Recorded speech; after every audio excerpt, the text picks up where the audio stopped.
नागलोक के राजा नागेश और रानी नैनिका की एक लौती पुत्री नग्निका बहुत ही सुंदर नागिन थी, जिसके रूप रंग को देखकर तो देवता भी मोहित हो जाते थे।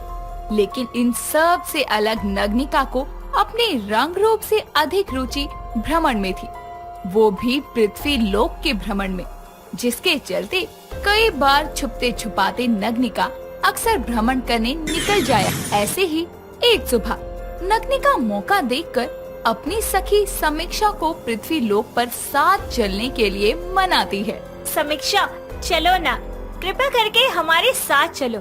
देखो, हम तुम्हें इस बार पृथ्वी लोक में चलचित्र सिनेमा दिखाएंगे, मनुष्य की भाषा में जिसे फिल्म कहते हैं। नग्निका, तुम समझती क्यों नहीं हो?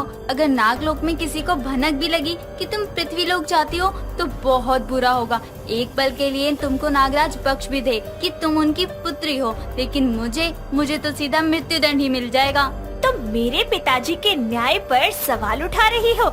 अगर हम पकड़े भी जाते हैं तो मैं सारा इल्जाम स्वयं पर लूंगी, तुम्हें कुछ नहीं होने दूंगी। अब तो मेरे साथ चल। तुम मानोगी नहीं ना? चलो, जो होगा देखा जाएगा। नग्निका समीक्षा के साथ पृथ्वी लोक पर चली जाती है, जहां वो एक बहुत ही सुंदर से सूट में अपनी सखी के साथ फिल्म देखने एक सिनेमा हॉल में जाती है। लेकिन फिल्म के अंत में जब दोनों हॉल से बाहर निकल रही होती है तो हॉल में बैठे एक डायरेक्टर की नजर नग्निका पर पड़ती है और वो उसे देखकर बोलता है, वाओ, इतनी खूबसूरत लड़की। इसका चेहरा तो दुनिया और फिल्म इंडस्ट्री पर छाने के लिए ही बना है।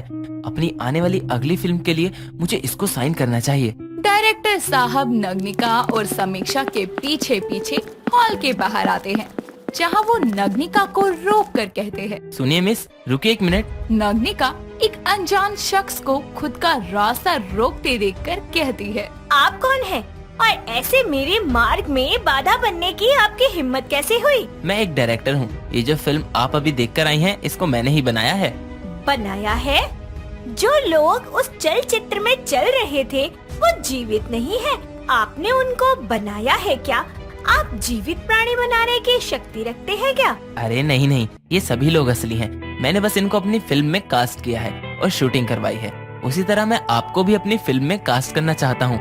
आपका चेहरा बहुत सुंदर है, इसके जरिए आप एक बेहद ही फेमस हीरोइन बन सकती हैं। अगर आपके पास कुछ वक्त है तो मैं आपको ये सब अच्छे से समझाता हूँ। चलिए ठीक है, कहीं बैठकर बात करते हैं। नग्निका समीक्षा के साथ उस डायरेक्टर की सारी बातें एक कैफे में बैठकर समझती है, जहां उसे एक फिल्म के बनने से लेकर सब चीजें बेहद ही आसान तरीके से डायरेक्टर द्वारा समझाई जाती है, जिसको सुनकर नग्निका कहती है, आपने मुझे सब कुछ बहुत अच्छे से समझाया, लेकिन मैं आपको इस वक्त जवाब नहीं दे सकती। मुझे थोड़ा वक्त दीजिए। जरूर, ये लीजिए मेरा कार्ड। आपका जो भी जवाब हो मुझे इस नंबर पर कॉल करके बता दीजिएगा। इतना कहकर डायरेक्टर वहाँ से चला जाता है और नग्निका व समीक्षा भी वहाँ से गायब होकर नागलोक आती है, जहाँ नग्निका खुद को एक हीरोइन बनने का ऑफर मिलने से खुश होकर समीक्षा के गले लगकर कहती है, समीक्षा, मैं अत्यंत प्रसन्न हूँ। इंसानों की दुनिया में फेमस हो सकती हूँ, एक हीरोइन बन सकती हूँ। ये एक सुनहरा मौका है खुद की पहचान बनाने का। कोई सुनहरा मौका नहीं है, भूल जाओ ये सब। तुम एक नागिन हो। अगर इस बात का पता उस डायरेक्टर को चला ना तो वो तुमको हीरोइन नहीं बल्कि पिटारे में बंद करवाकर किसी म्यूजियम में बेच देगा। नहीं समीक्षा, किसी को पता नहीं चलेगा। बस तुम इतनी मदद करना कि जहाँ मैं ना हूँ तुम मेरी जगह संभाल लेना। नग्निका हीरोइन बनने की चाह में समीक्षा की बातों को अनसुना करके वापस पृथ्वी लोक जाती है, जहाँ वो अपनी शक्तियों से एक घर प्रकट करके वहाँ रहने लगती है। साथ ही डायरेक्टर को कॉल करके फिल्म के लिए हाँ बोल देती है। तो वहीं नागलोक में समीक्षा नग्निका बनकर नागराज और रानी को उसके वहाँ ना होने का पता ही नहीं चलने देती। अब कुछ ही दिनों में शूटिंग शुरू होती है, जहाँ नग्निका अपनी फिल्म के हीरो अभय चेवगन से मिलती है। अभय नग्निका की खूबसूरती को देखकर उससे कहता है, तो आप है इस मूवी की हीरोइन? सच में बहुत खूबसूरत हैं आप। डायरेक्टर साहब ने सही कहा था आपकी तारीफ में, क्या बहुत खूबसूरत हो। जी, मैं केवल चेहरे से ही खूबसूरत नहीं हूँ, बल्कि मेरी एक्टिंग भी बहुत खूबसूरत है। चलिए अब शूट के लिए रेडी होते हैं। नग्निका की फिल्म शूटिंग शुरू होती है। कई सीन शूट होते हैं। नग्निका और अभय की जोड़ी भी कैमरा में बहुत अच्छी दिख रही थी। कई दिन गुजरते हैं और फिल्म की आधी शूटिंग पूरी हो जाती है। तभी एक दिन डायरेक्टर नग्निका को एक सीन समझाते हुए कहता है, देखिए नग्निका, अब आपको इस फिल्म में एक इच्छाधारी नागिन का रूप लेना है, तो आप बस एक्टिंग करना एक नागिन की, और आपकी नागिन की कॉस्ट्यूम भी पहन लेना। डायरेक्टर के समझाने के बाद शूट शुरू होता है और नग्निका अपना डायलॉग बोलती है। तुमने ना तो मुझे पहचाना है, ना ही मेरे असली रूप को। देखना चाहते हो मैं कौन हूँ? तो देखो। इतना बोलकर नग्निका अपने विशाल नागिन रूप में आकर फिल्म के विलेन को घूरते हुए कहती है, नागिन हूँ मैं, नागिन, एक इच्छाधारी नागिन जो अपने प्रेम को पाने के लिए किसी भी हद को पार कर सकती है। अचानक से कैमरा में नग्निका को असली नागिन के जैसे देखकर सब डर जाते हैं। उसी वक्त नागलोक में नागराज नागेश को नग्निका के नागलोक में ना होने का पता चल जाता है और वो समीक्षा से बेहद ही क्रोध भरे स्वर में पूछते हैं, समीक्षा नागिन, आखिर तुम कितने दिनों से नग्निका के भेष में रहकर हमें धोखा दे रही थी, और नग्निका कहाँ है? कहीं तुमने उसको मृत्यु तो नहीं दे दी? नहीं नागराज, नग्निका आपकी पुत्री ही नहीं, मेरी सखी भी है, और उसी सखी के लिए मैंने उसका रूप लेकर आपको धोखा दिया। नग्निका पृथ्वी लोक पर गई है फिल्म की शूटिंग करने। क्या फिल्म की शूटिंग?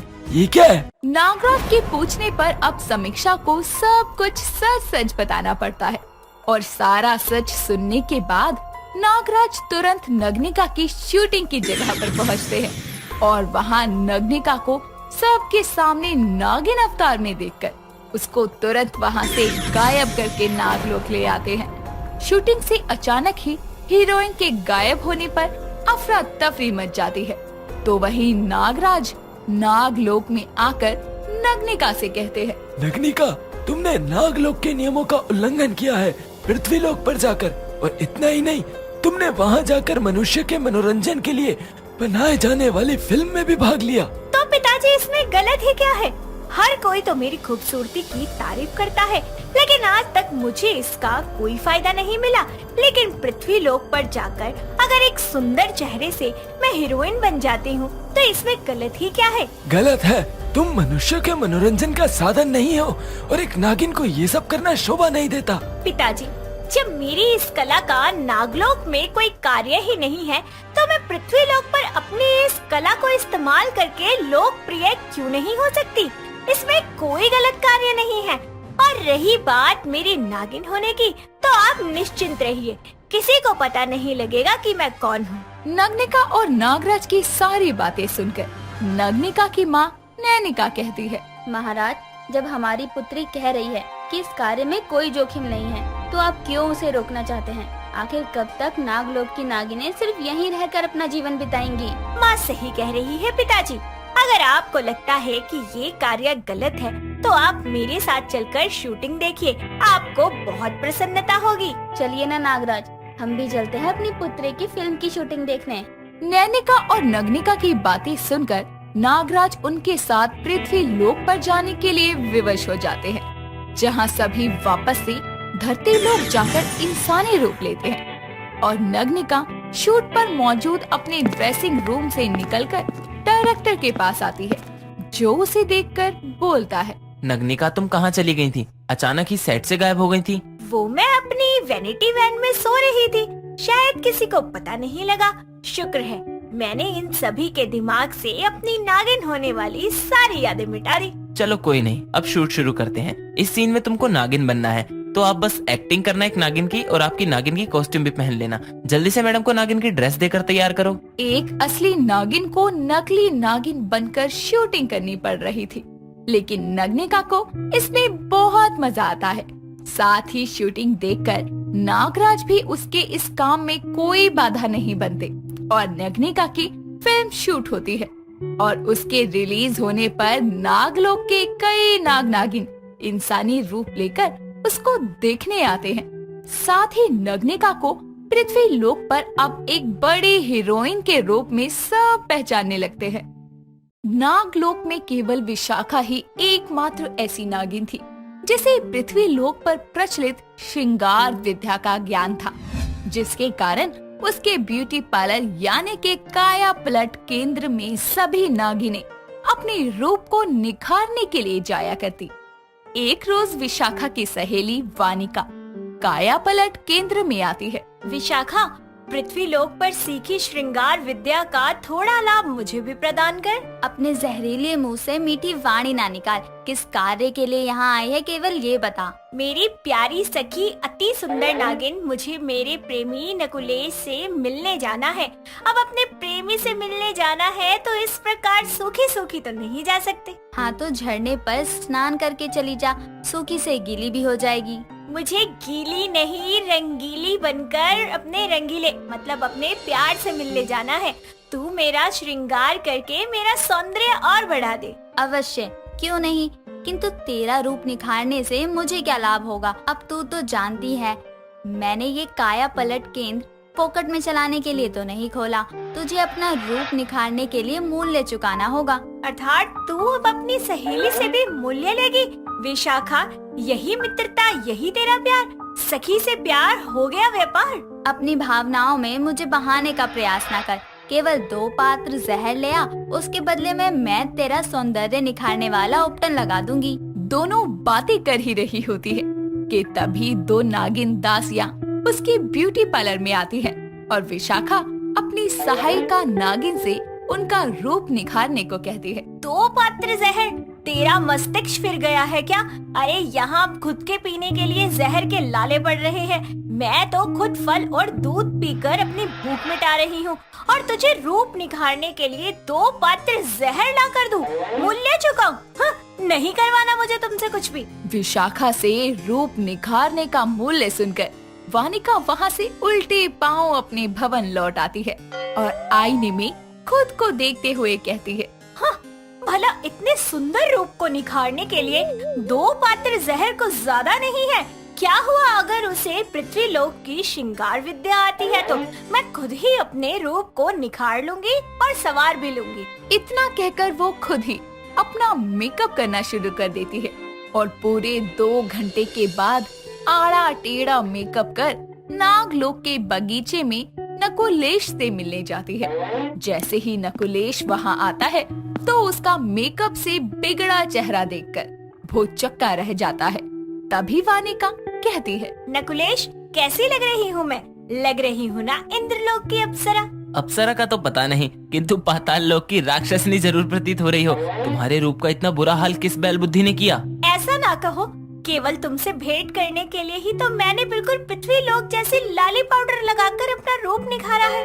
निखारा नहीं, बिगाड़ा है। इससे अच्छा तो तुम अपनी सखी विशाखा के काया पलट केंद्र चली जाती। वो अपने श्रृंगार विद्या से दासी नागिनों को भी नागरानी जैसी सुंदरता दे देती है। चुप करो, उसके विषय में तो बात करने की भी आवश्यकता नहीं है कोई।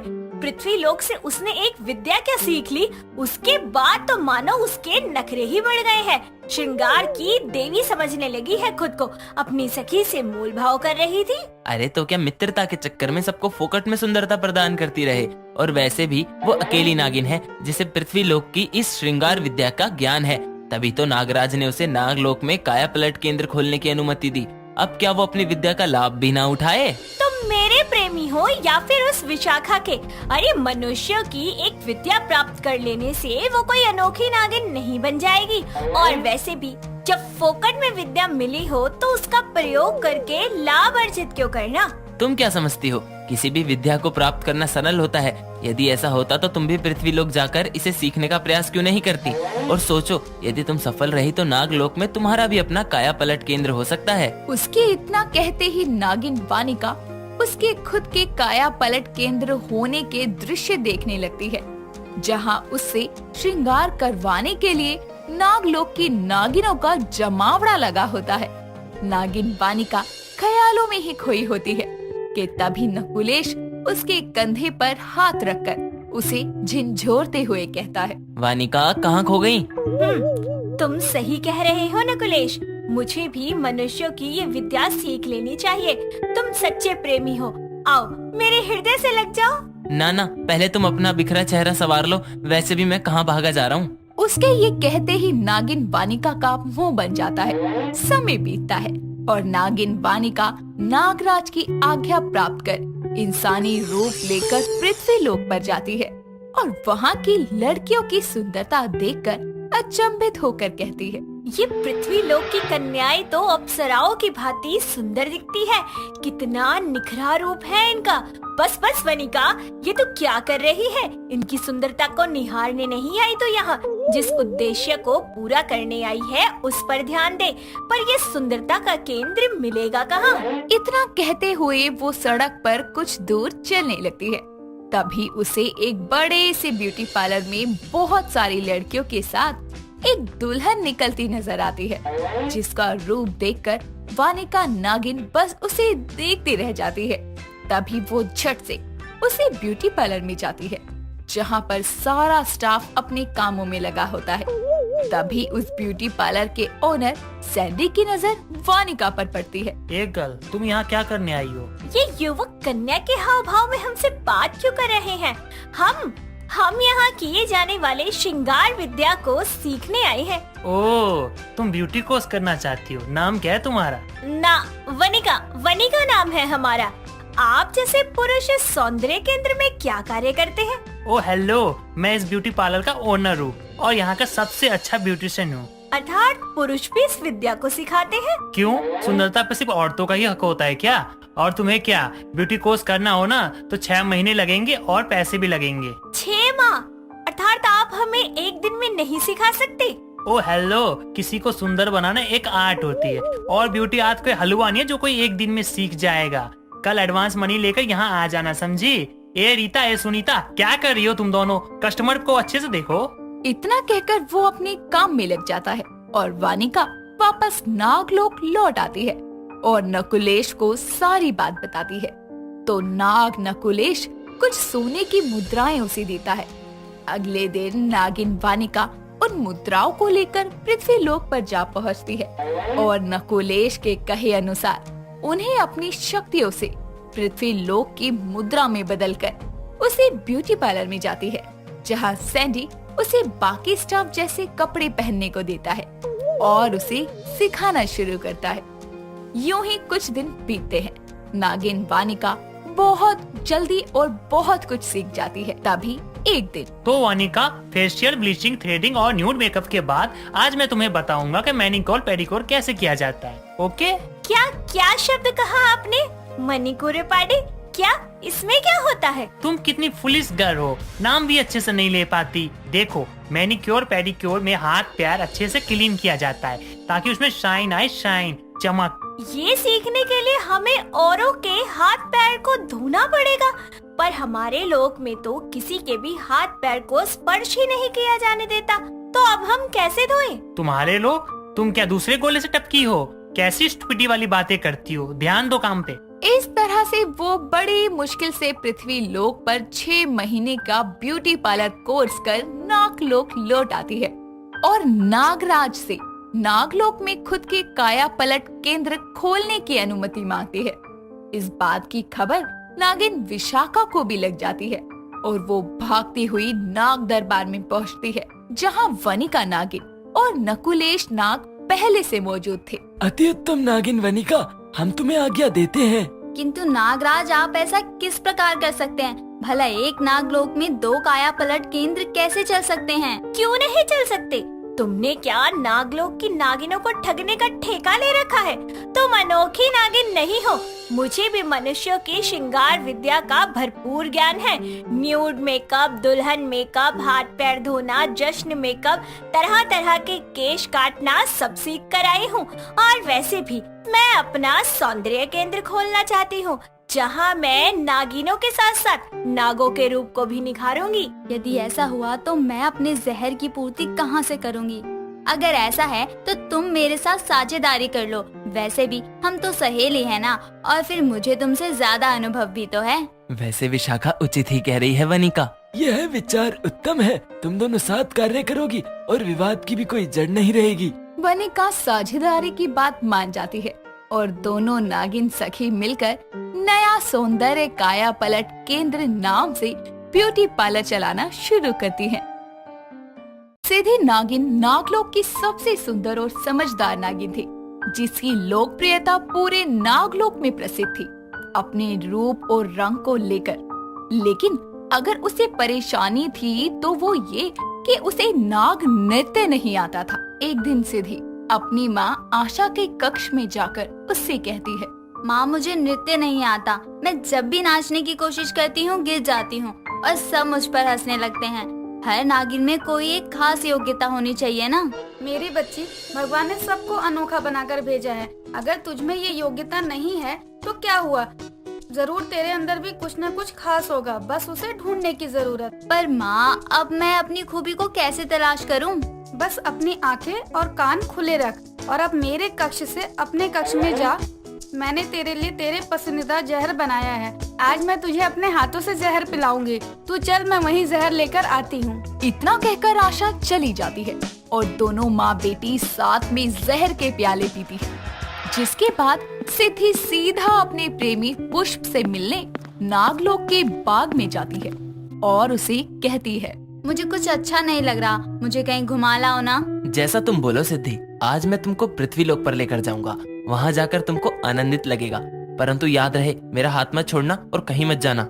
इतना कहकर पुष्प सिद्धि को पृथ्वीलोक के एक बाजार में ले आता है, जहाँ अपने जैसे परंतु अलग लोगों को देखकर सिद्धि को अजीब लगता है।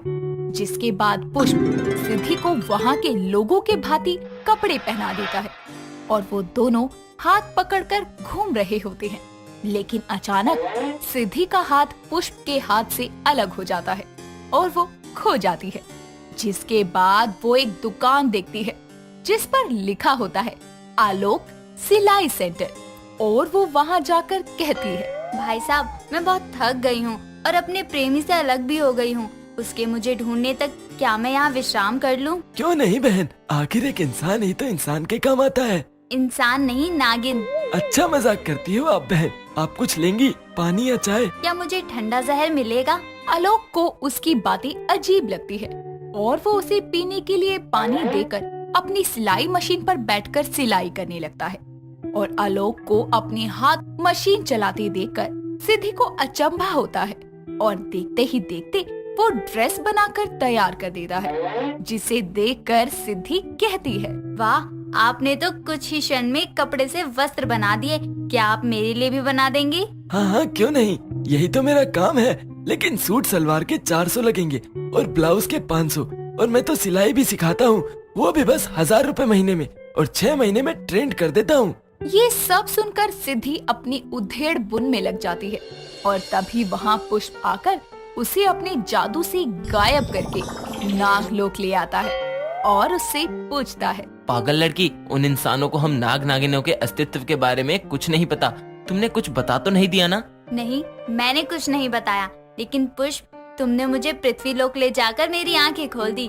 अब इस सिद्धि को ये पता चल गया है कि उसको किस चीज में सिद्धि प्राप्त करनी है। इतना कहकर सिद्धि वहाँ से गायब होकर अपने घर आती है और अपनी माँ को ये सब बताती है, जिसे सुनकर उसकी माँ कहती है, तू पागल है सिद्धि, तू चाहती क्या है कि तू पृथ्वी लोक पर जाकर सिलाई सीखे? ये नहीं हो सकता, ये अपना सपना भूल जा। माँ आप चाहो तो कुछ भी हो सकता है। आप नाग देवता से मुझे 6 महीने वहाँ जाने की आज्ञा दिलवा दीजिए। मैं पक्का कोई गलती नहीं करूँगी और सीख के आ जाऊँगी। माँ वैसे भी जब नागलोक में काया पलट केंद्र हो सकता है तो सिलाई सेंटर क्यों नहीं?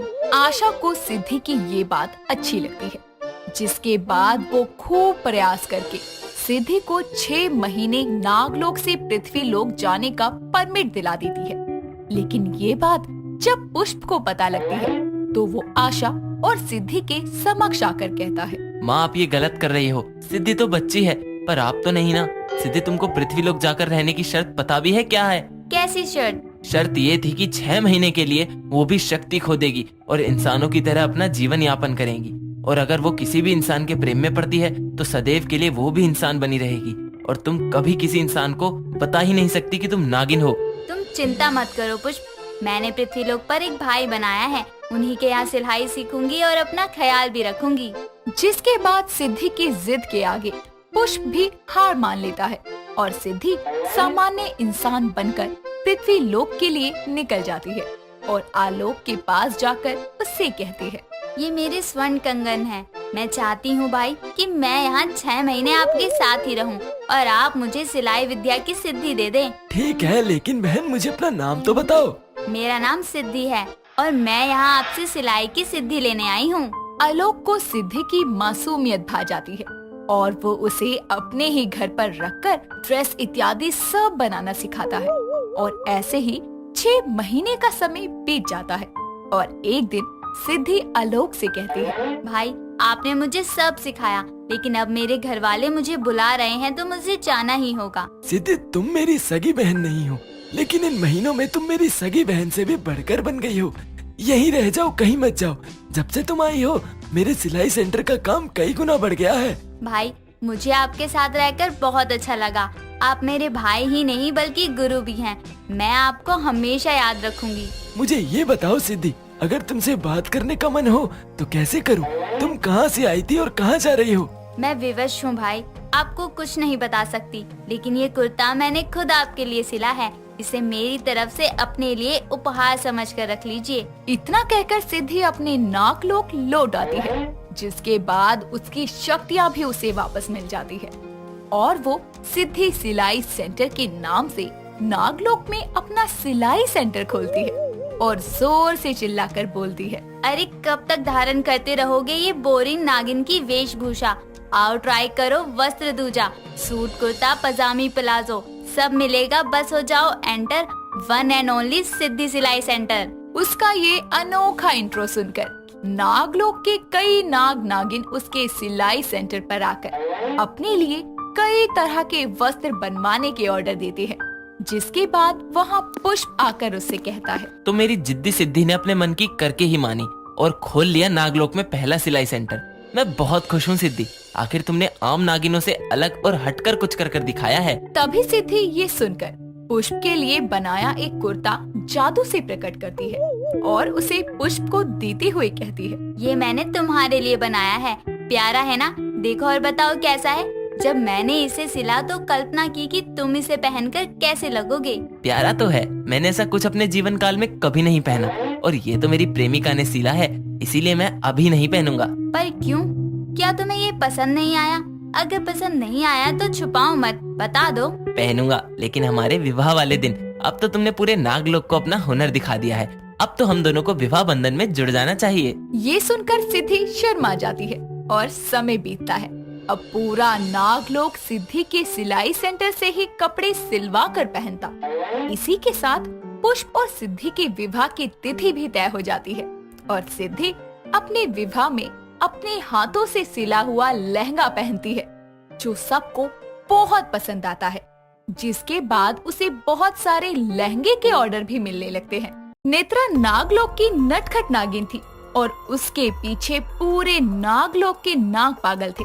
आखिर नटखट होने के साथ वो बेहद ही खूबसूरत नागिन जो थी। लेकिन एक संध्या नेत्रा ने अपनी शरारत के लिए एक नागिन की पूंछ में आग लगा दी और जब उसकी माँ नक्षनी को इस बात की खबर मिलती है तो वो नेत्रा को अपने समक्ष बुलाकर बोलती है, नेत्रा, तुम्हारी शरारतें हद से ज्यादा बढ़ती जा रही है। तुम एक नागिन होकर अपनी हदें कैसे भूल सकती हो? नागिन किसी को परेशान नहीं बल्कि सबकी मदद करती है। माँ, मैंने तो बस थोड़े से हास्य के लिए ये सब किया था, लेकिन आग ज्यादा बढ़ गई क्योंकि नगीना बार बार अपनी पूंछ हिला रही थी। हमें तुमसे कोई सफाई नहीं चाहिए। एक नागिन होने के दायित्व को जितनी जल्दी समझो तुम्हारे लिए उतना ही अच्छा है। तुम इंसान नहीं हो जिसे शरारतें करने का अधिकार हो। ऐसी बात है तो मुझे नहीं चाहिए ये नागिन रूप। मैं जा रही हूँ पृथ्वी लोक। इतना बोलकर नेत्रा गुस्से में पृथ्वी लोक चली जाती है, जहाँ वो सड़क किनारे चल ही रही होती है कि तभी एक नशे में डूबा आदमी हाथों में बोतल पकड़े डगमगाता हुआ नेत्रा से टकरा कर गिर जाता है और नेत्रा उसे संभालते हुए कहती है, अरे अरे, क्या हुआ आपको मानव? आप गिर क्यों गए? कौन है आप? कहाँ रहते हैं? कौन हूँ मैं? मुझे खुद नहीं पता मैं कौन हूँ। अरे हाँ, याद आया, मैं इच्छाधारी नाग हूँ। रुको नाच के दिखाता हूँ तुमको। नशे में धुत वो आदमी बोतल सर पर रखकर नाचने लगता है।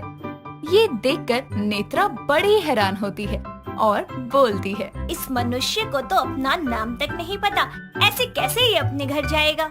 नेत्रा वहीं से गुजर रही एक औरत से मदद मांगते हुए कहती है, सुनिए, देखिए इस आदमी को कैसे पागलों की भांति नाच रहा है और इसको अपना नाम पता कुछ नहीं मालूम। कृपा करके इसकी मदद कीजिए। अरे ऐसे पियक्कड़ बेवड़े सब भूल जाते हैं।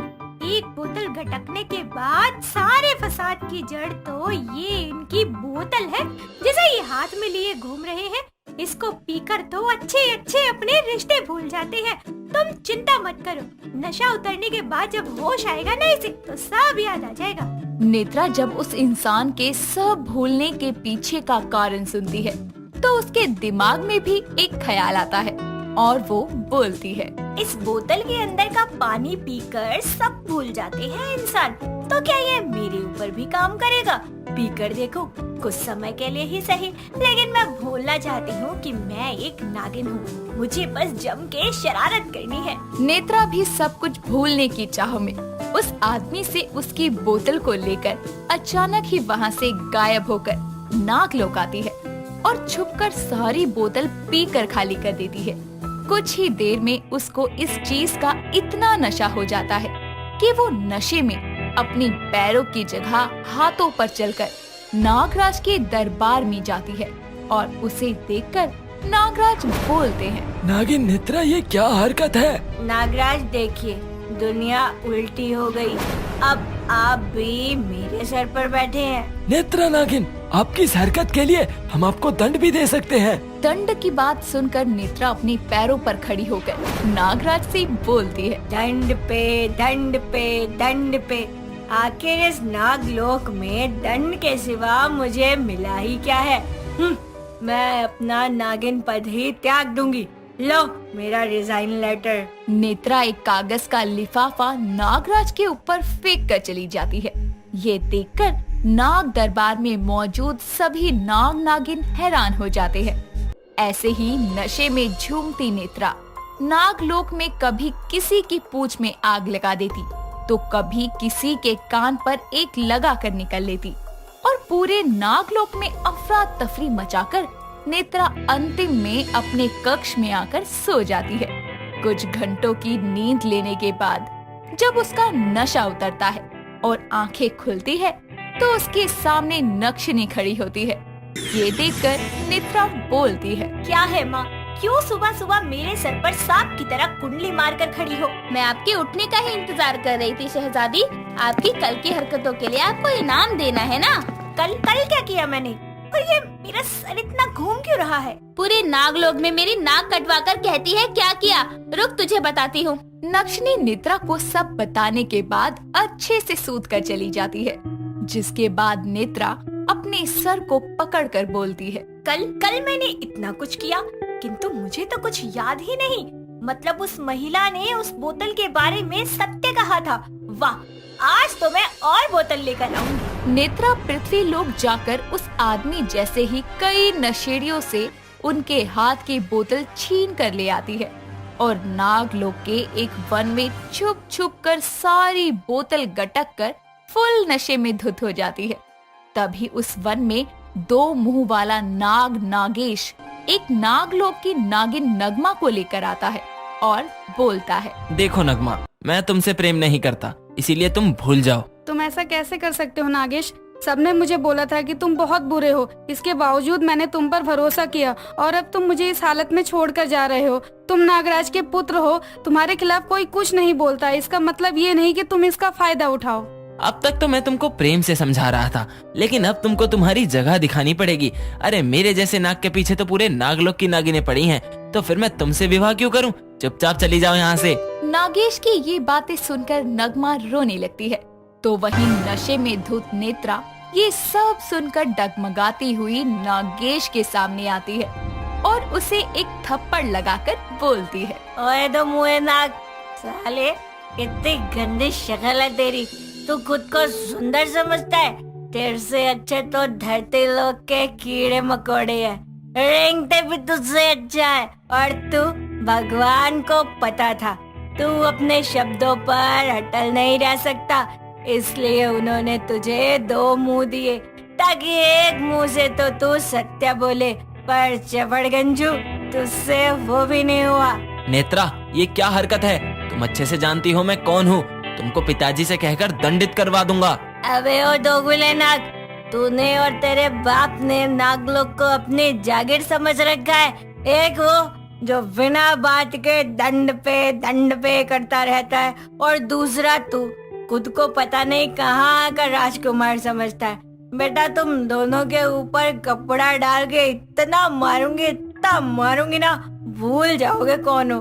नागेश नेत्रा के इन शब्दों को सुनकर गुस्से में नाग दरबार में जाकर नागराज को सब बताता है, जिसके बाद नागराज नेत्रा को दरबार में लाने की अनुमति देते हैं। पूरा नागलोक नक्षनी समेत नाग दरबार में पहुंचता है और नशे में डोलती नेत्रा को भी वहां लाया जाता है, जो नागराज को देखकर बोलती है, ओए बुड्ढे, पता था मुझे कि तू मुझे जरूर बुलाएगा। आखिर तेरे दोगले बेटे की इज्जत जो उतारी है मैंने। हे भगवान, ये नेत्रा क्या बोले जा रही है? नेत्रा नागिन, तुमने अपनी सारी मर्यादाएं लांघ दी हैं, इसलिए अब हम तुमको बहुत बड़ा दंड देंगे। मर्यादा है? अरे बुड्ढे, तेरा मर्यादाओं का पिटारा तब कहा था जब तेरा बेटा धरती लोक घूम रहा था। इस चितकबरे नागेश ने कितनी नागिनों को झूठे प्यार का वादा करके उनका त्याग कर दिया, तब तेरे दंड कहाँ थे? नगमा के पीछे पीछे नाग दरबार में मौजूद बाकी नागिनें भी अपनी आवाज उठाती हैं, जिसके बाद नेत्रा बोलती है, सुन लिया बुड्ढे, एक नागराज होने के नाते तू अपने दायित्व को निभाने में असफल है। सुनो सभी नाग नागिन भाई बहनों, आओ मिलकर इसे नागराज की गद्दी से हटाएं। हाँ, हटा दो। पूरे नागलोक का विरोध देखकर नागराज खुद ही अपने पद का त्याग कर देते हैं, जिसके बाद सभी खुशी से नेत्रा को नागलोक की रानी बना देते हैं। लेकिन तभी वो अत्यधिक नशे के कारण बेहोश हो जाती है और अगली सुबह जैसे ही उसे होश आता है तो सारा सच पता चलने के बाद वो बोलती है, हे भगवान, धरती लोक की इस नशीली दवाई ने तो मेरे मुंह से सच बुलवा दिया। चलो अच्छा है, अब मुझे शरारत करने पर नागराज से डांट नहीं खानी पड़ेगी, क्योंकि अब तो इस नागलोक की कर्ता धर्ता मैं हूँ। इसी बात पर एक बोतल और लेकर आती हूँ धरती लोक से। नेत्रा के नशे के कारण कई नाग नागिनों को परेशानी हुई, लेकिन अंत में उसका नशा नागलोक में बदलाव का कारण भी बना और नागलोक को उसकी पहली नशेड़ी नागिन मिल गई।